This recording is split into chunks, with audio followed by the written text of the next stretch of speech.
नमस्कार दोस्तों, मैं स्वरूप। आज मैं आपको बताऊंगा कि अगर आपके आसपास किसी को डॉग बाइट या किसी को कुत्ता काट जाता है तो आपको क्या करना है। उससे पहले एक संस्था है जिसका नाम है WHO, वर्ल्ड हेल्थ ऑर्गेनाइजेशन। उसके अनुसार एक साल के अंदर लगभग 70,000 मौतें सिर्फ कुत्ते काटने की वजह से होती है। ये जो डॉग बाइट होता है, इसका प्रिवेंशन, इसका बचाव ही इसका उपचार है। अगर किसी को एक बार रेबीज की बीमारी हो जाती है तो वो ये है 100% फैटल है। मतलब इसका अगर हो जाती है तो इसकी मौत निश्चित हो जाती है पेशेंट की।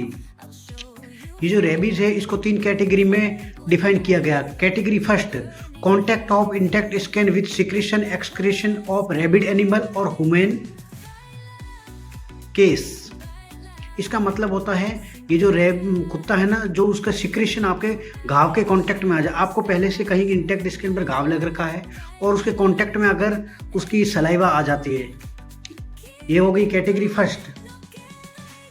जो कैटेगरी सेकंड है, उसके अंदर जो डॉग बाइट होता है उसमें माइनर स्क्रैच या एब्रेशन लेकिन विदाउट ब्लीडिंग। उसमें ब्लीडिंग, कुत्ता काट जाता है लेकिन उसमें ब्लीडिंग नहीं आती, माइनर स्क्रैच हो जाता है। ये होती है कैटेगरी सेकंड।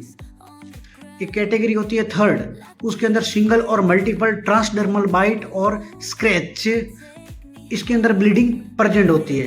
तो ये 3 प्रकार की कैटेगरी हमने बताई। कैटेगरी फर्स्ट होती है, उसके अंदर जो कुत्ता है वो हमारे पहले से कोई घाव लग रखा है उस पर चाट देता है, तो उसमें हमको क्या करना है कि एंटीसेप्टिक सॉल्यूशन उस जगह पर हमको लगा लेना है। बीटाडीन या पोविडीन, आयोडीन, 70% आइसोप्रोपाइल एल्कोहल। उससे पहले हमें जिस जगह पर घाव लग रखा होता है उसको 10 से 15 मिनट तक साबुन से अच्छी तरह से धोना है।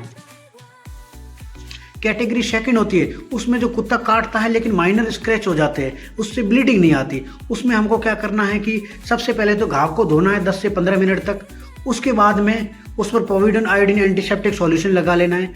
उसके बाद में हमको तुरंत अपने PSC CSC पर चले जाना है और रेबीज इंजेक्शन 5 इंजेक्शन लगवाने हैं। जो कैटेगरी थर्ड होती है, उसके अंदर सिंगल और मल्टीपल बाइट, एक या एक से ज़्यादा बार कुत्ता काट लेता और गहरे घाव हो जाते हैं और उसमें ब्लीडिंग आ जाती है। तो इस स्थिति में हमको क्या करना है, तो पहले तो हमने बताया कि उस जगह को साबुन से अच्छी तरह से धो लेना है टैप वाटर के अंदर 10 से 15 मिनट तक। उसके ऊपर एंटीसेप्टिक सॉल्यूशन लगा लेना है और उसके बाद में तुरंत हमको CSC PSC जाना। इसमें अगर जो मल्टीपल बाइट अगर डॉग कर लेता है और उसमें ज़्यादा ब्लीडिंग, गहरे घाव हो जाते हैं, तो उसके अंदर हमको इम्यूनोग्लोबुलिन लगाना होता है। इम्यूनोग्लोबुलिन जहाँ कुत्ते ने काटा होता है उसी जगह पर ही लगती है इम्यूनोग्लोबुलिन, अगर ज़्यादा गहरे घाव है तब। अब मैं आपको बताऊंगा कि क्या करना है। जो इसका जो शेड्यूल होता है उस तरीके से, पहले अगर रेबीज का इंजेक्शन लगता है, रेबीज का इंजेक्शन में 5 डोज होती है। पहले जिस दिन काटा उस दिन 0, 3, फिर 7वें दिन, फिर 14वें दिन, फिर 28वें दिन। ये 5 इंजेक्शन लगवाने पड़ते हैं रेबीज के। 5 इंजेक्शन लगवाने पड़ते हैं। IM लगा सकते हैं तो सिंगल हैंड में लगेंगे। अगर ID इंट्राडर्मली लगाते हैं तो दोनों हाथों में 0.1 ml लगाते हैं और IM लगाते हैं तो 0.5 ml लगाते हैं।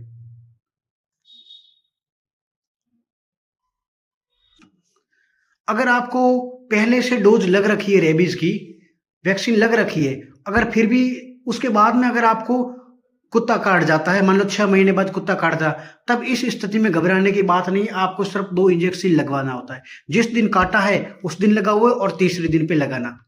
ओके। अगर आप ऐसी संस्था में काम करते हैं जिसमें आपको चांस है कि आपको डॉग बाइट करने के चांस है, तो प्री एक्सपोजर, मतलब अगर कुत्ता काटने से पहले ही आपको प्री एक्सपोजर की स्थिति में आपको 3 डोज लगानी है। एक तो 0 दिन पर, एक 7वें दिन पर, एक 21 या 28वें दिन पर कभी भी आप लगा सकते हैं।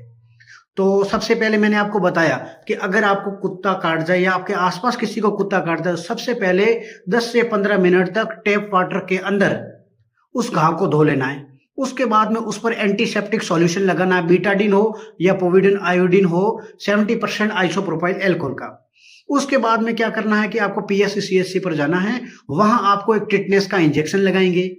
अगर घाव गहरा है तो इम्यूनोग्लोबुलिन लगाने की जरूरत है। अगर माइनर स्क्रैच है तब आपको 5 डोज लगेंगे।